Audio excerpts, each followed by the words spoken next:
That's right. Luka Dončić will face the Dallas Mavericks for the first time on Tuesday night, which seems like a great reason for me to get up out of this seat and walk over to the other side of the expansive Studio 6. Usually I'm walking across the expansive Studio 9. Look how massive this studio is. I feel like one of those guys at the theater that's introducing you, to the movie and telling you to please clean up your popcorn at the end. Here we go.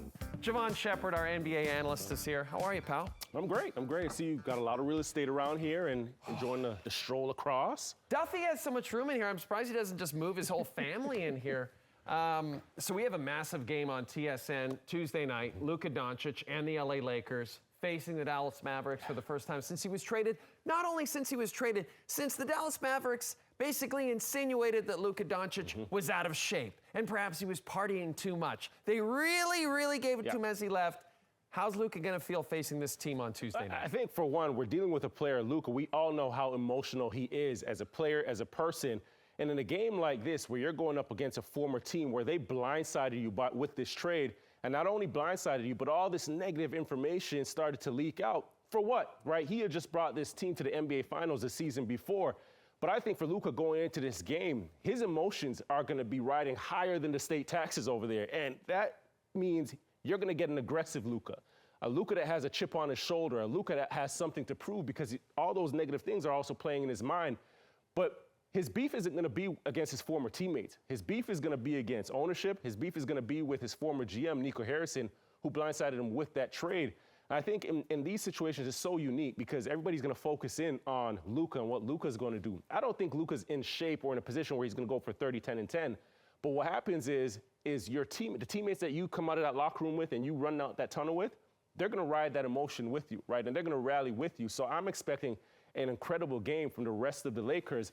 And unfortunately for the Dallas Mavericks, they don't have AD, right? They got the full AD experience in game one with him, injured, right? And for Luka, he's got to look at that and kind of chuckle a bit and remember all those things that were said about him, because at the end of the day, this guy's still not even 26 years old. He brought that team to the finals.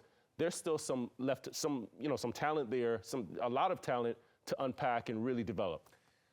Let's talk about LeBron and Luka together. And we've been waiting for that moment when it's really going to click, and it seemed like it might have happened this past Saturday. They took it to the Denver Nuggets, a really good Denver Nuggets team, very dominant victory.